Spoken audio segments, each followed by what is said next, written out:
Bugün seninle çok maraqlı bir yuxu analizi paylaşacağım. Deməli, şəxs yuxusunda görür, atası özlərinin olduğu evdə yuxlayıb və göydən yağış yağır. Yağış evin damından sızır, amma bu xırda bir sızıntı deyil. Əməlli başlı sanki kimsə fincandan su tökülmüş şəkildə atasının üzərinə bu yağış düşməsinə baxmayaraq atası yuxudan oyanmır. Bunu görən şəxs gedir, atasını yuxudan oyadır, islah paltarlarını dəyişməsinə kömək edir, ona yəni yeni paltarlar verir. Və bu yuxu ona yuxudan oyanarkən çox belə bir fərqli hisslər gətirir ki, niyə bu yuxunu gördün, bu yuxu nə anlama gəlir görəsən, çox belə deyək. Ümumiyyətlə bizi yuxu analizinə vadar edən şey əslində hisslər olur. Yuxudan ayıldığımız hisslər. Bunu bir çoxumuz deyək ki, bu yuxunu görsə, bəlkə də o qədər təsirli ola bilməz, bizi o qədər belə deyək, bunun mənasını aşmaq üçün sürükləməz. Amma bəzən olur ki, kənardan sadə görünən bir yuxu bizə onun içərisinə keçməyimizə və bizə nə məna yükləməyə çalışırı anlamağımız üçün bizi dürtür bir növ. Və yuxu analizində ilk öncə belə deyim, Jungian təhlillə biz bu yuxunu analiz etdik. Və ilk öncə baxaq, ata ümumiyyətlə Jungian təhlildə nə deməkdir? Ata ümumiyyətlə qoruyucu, səlahiyyətli və həmçinin də belə deyək, ağıllı qoca adamı arxetipini təmsil edir.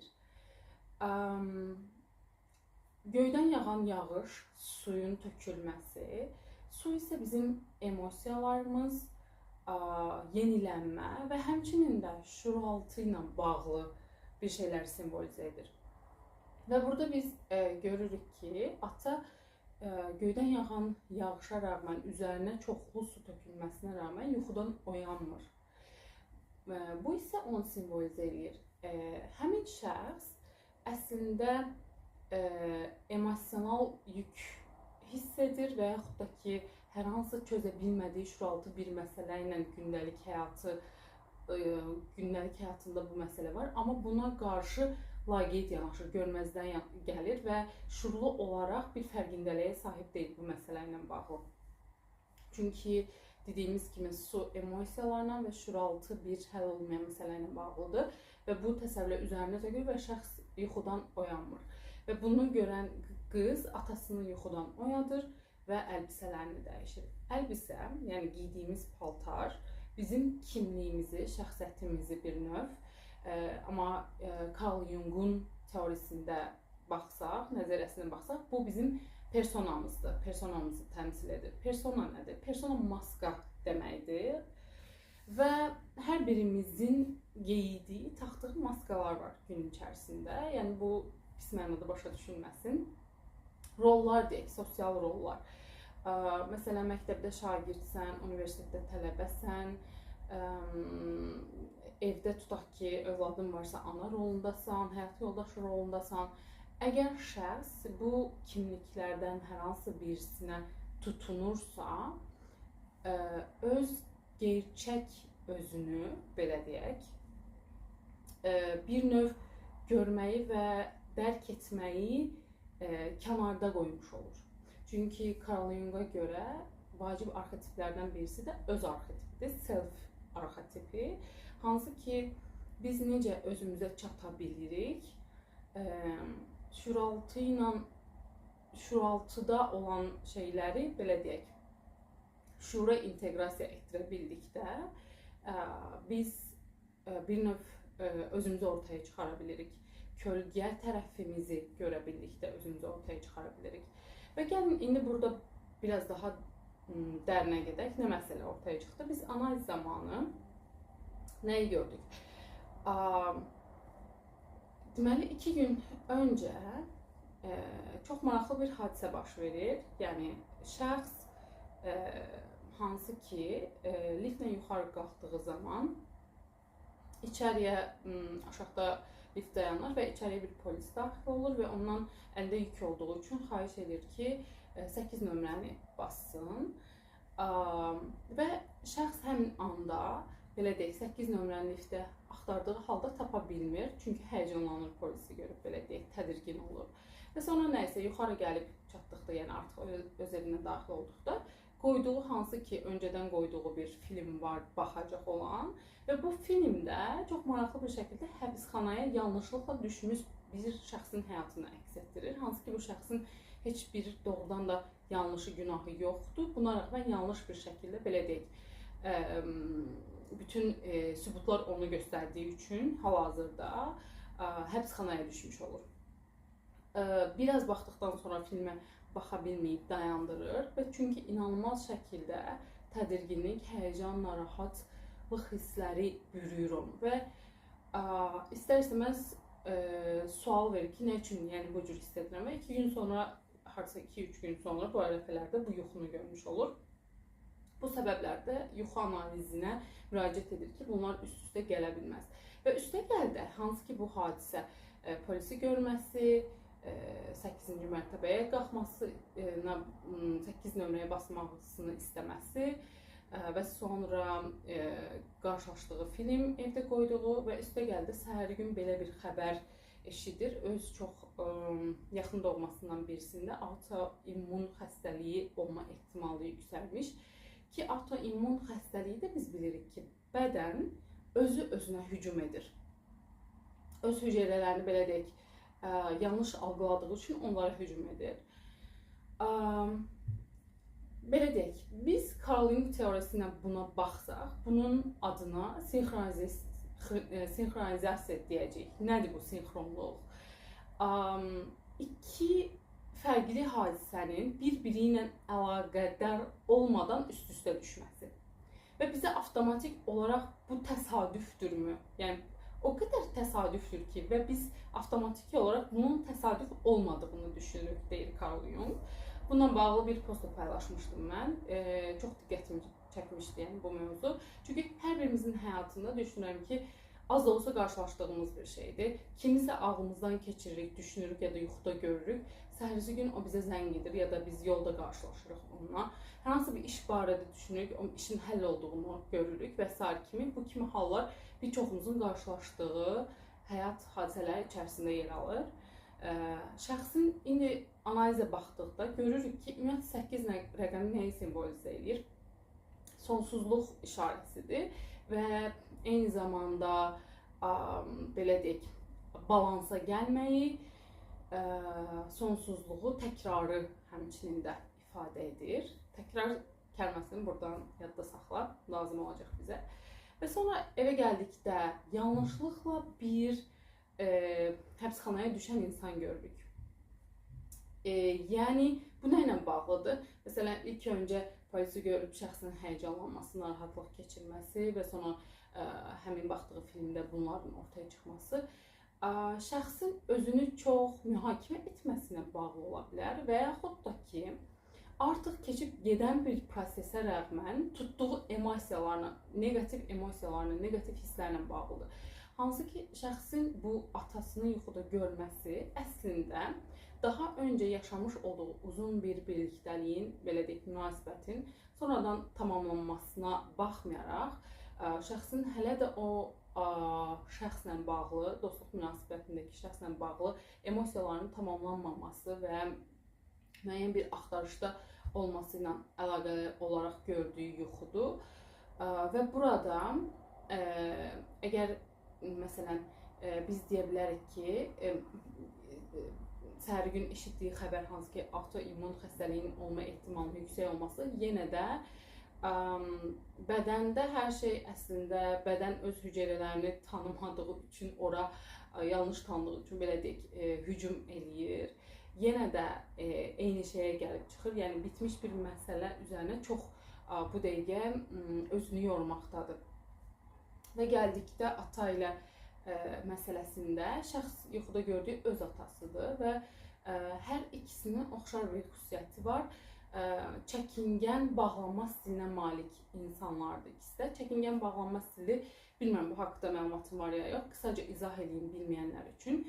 Bizim bağlanma sistemlərimiz var və bu bizim doğularkən ana ilə münasibətimiz nəticəsində formalaşır və digər insanlara da o şəkildə bağlanır. Ümumiyyətlə münasibətlər bağlanaraq, belə deyək, münasibət əlaqə yaranır və biz əgər çəkingən bağlanma stilinə malik insanıqsa, qaçınma bağlanma stilinə. Bu o deməkdir ki, mən digər insanlarla arama məsafə qoyuram. Hardasa qol boyu məsafəsində olur onların münasibəti. Belə bir ifadə var bu bağlanma haqqında. Çox yaxın olduqları zaman, münasibət çox ciddiyə getdiyi zaman, çox yaxınlaşma, emosiyalar çox gücləndiyi zaman həmin şəxslər özlərini geri çəkirlər və şəxslə çox haşır neşir iç-içə olmağı sevmirlər. Çünki bu münasibətdə dərinləşmək deməkdir və eyni zamanda bəzən o şəxsin məsuliyyətini üzərinə götürmək deməkdir. Çünki bu insanlar münasibətdə asılı olmağı, ümumiyyətlə asılı olmağı sevmirlər və kimdənsə asılı olmağı, kimlərinsə də özlərindən asılı olmağını sevmirlər. Sadəcə öz həyatlarının məsuliyyətindən özlərini məsul bilirlər və digər insanlara nəysə vermək, onlardan nəysə almaq onlar üçün ağır və çətindir. Qısaca bu şəkildə izah edə bilərəm. Və belə insanlar ailə həyatı o qədər də qurmağa meyilli olmurlar bu xüsusiyyətlərindən dolayı olaraq. Qursalar da onların həyatına çox da qarışmayan bir qarşı cinsi, belə deyim, qarşı cinslə ailə həyatı qururlar. Çünki sərbəstlik və öz başına olmaq, yəni sadəcə özlərinlə qala biləcək bir ortamın olması onlar üçün çox vacibdir. Və ata ilə qızda hər ikisində bu xüsusiyyət var. Əslində maraqlı bir şəkildə biz baxdığımız zaman dedik ki, atanın emosiyalarla bağlı ata öz hisslərini görməzdən gəlir. Təbii olaraq da atanın xarakterində bunlar var. Amma burada əslində ata qızın psixikasındakı, belə deyək, bu xüsusiyyətləri əks etdirir. Şəxsin psixikasında xüsusiyyətləri əks etdirir və əslində şəxs orada nə edir? Atanı oyadaraq hal-hazırdakı emosional vəziyyətinə üzləşməyə bir növ əslində öz içindəki o tərəfi, bu deməkdir ki, şəxsin emosional vəziyyətinə xəbəri var, hansı ki o bitmiş münasibətin ağırlığı, hələ də orada beynində bir yerlərə oturta bilməməsi, o münasibətdən almaq istədiyi hər hansı hissləri hələ də inteqrasiya edə bilməməsi və bütünləşməməsi özündə bu yuxuda özünü göstərir ki, artıq şəxsin əvvəlki kimliyi, personası islanmış paltarlardır. Yəni bu deməkdir ki, islanmışsa bu paltar ona faydalı deyil, incidər onu, düzdürmü? Soyuq bir şey əynimizdədir və islanmışıq və bu bizi üşüdəcək və bu bizə yaxşı deyil. Eynilə də yuxu bunu deməyə çalışır ki, üzərində emosional yük var, şuuraltında həll etmədiyin bir məsələ var və sən bunu dəyişməyi seçirsən. Əslində burada bir növ gücü ələ almış olur. Atanın bunu dəyişməsinə kömək edərək eyni zamanda özünün dəyişməsinə yol açmış olur. Yəni bu məsuliyyəti üzərinə almış olur və psixika bununla oyanmış olur əslində. Həqiqətən də yuxu çox maraqlı idi və bu yuxu hardasa bir həftəmi, 10 günmü öncəsində biz analiz etmişdik və şəxs sonra ardından bu yuxu ilə bağlı başqa bir yuxu görür ki, onu da biz belə deyim yaxın zamanda analiz edəcəyik və çox maraqlıdır mənə. Sırf bu yuxu ilə bağdaşdıran şeylər nədir deyə və burada paylaşacağım onu da sizlə. Çünki şəxsin öz belə deyək, hür iradəsi ilə, izni ilə bu yuxunu da təbii ki, burada o şəkildə paylaşıram. Əlavə etmək istədiyim nöqtələr, ən əsas vurğulamaq istədiyim şey 8 rəqəmi döngünü göstərir. Yəni şəxs təkrar, bayaq demişdim, təkrar sözünü xatırla, unutma deyə, təkrar bitən bir şeyi beynində düşünərək, bunun haqqında çox enerji sərf edərək, çox özünü yoraraq bunu düşünür və gördüyü hansı ki filmdən bu qədər təsirlənməsi özü ilə bağlıdır. Çünki hesabını vermiş olduğu, tamamladığı bir şey haqqında o hisslərin içərisindədir. Yəni bir növ həbsxanadadır. Həbsxanadan çıxmış olsa belə, amma yanlış bir şeyə görə. Və səhəri gün yaxın olduğu bir insandan bu xəstəliyi, avtoimmun xəstəliyi olma ehtimalını eşitməsi, yəni yenə də onun özü ilə bağdaşdırır ki, hansı ki, yəni artıq görməsi gərəkli. Necə ki, bədəndə dediyimiz kimi avtoimmun özünə hücum etmək deməkdir. Həmin xəstəlik şəxsin öz hüceyrələrinə, sağlam hüceyrələrinə hücum edir. Sonra ata ilə bağlı yuxuda dediyimiz kimi artıq son, belə deyək, psixikanın hansı ki, özdən gələn bir mesajdır bu sinxronizasiyada. İnteqrasiya, şəxsin bu prosesləri inteqrasiya etməsi üçün, bütünləşməsi üçün bu yuxunu görür və hansı ki, onu zorlayır, bir növ məcbur edir ki, bax gör, niyə bunlar baş verdi? Və sən bunları şuurlu bir şəkildə ortaya qoyduqda, şəxsdə dərin bir şəkildə aha momenti yaşanır ki, buna görəymiş və mən buna görə belə hiss etdim, amma indi belə hiss edirəm, daha tox, daha belə deyək, tutarlı və daha genişləmiş şəkildə hiss edirəm. Ki, bundan sonra böyük ehtimal gördüyü yuxu da bu mövzu ilə bağlı daha bəlkə dərinləşməsinə kömək edəcək bir vasitə olacağını düşünürəm, ya da bu prosesin daha da açılmasına kömək edəcək bir şey. Bəlkə nəyisə unutdumsa, sonradan digər videoda əlavə edərəm, amma paylaşmaq istədiklərim bu qədər idi. Burada Jungian təhlillə yuxu analizinə baxdıq. Əslində çox maraqlıdır yuxu analizləri, çünki bizə əslində yol göstərir. Biz real həyatda bir şey həll edə bilmədiyimizdə belə yuxu vasitəsilə həll edə bilirik. Dediyimiz kimi şəxs bitən münasibətlə bağlı bir şey edə bilmir, amma yuxuda islanmış paltarları dəyişdirməyə kömək etməsi əslində öz psixikasında olan məsələni dəyişməyi ələ almasını seçməsi ilə bağlıdır. Bu bir növ sağalma gətirir, onun incidən bir şeylərə belə deyək. Bu səbəbdən də çox sevirəm. Yuxular çox dəyərlidir. Belə, sənin də əgər bununla bağlı hər hansı bir fikirlərin, sualın olarsa, şərh bölməsində görüşək. Özünə çox yaxşı bax.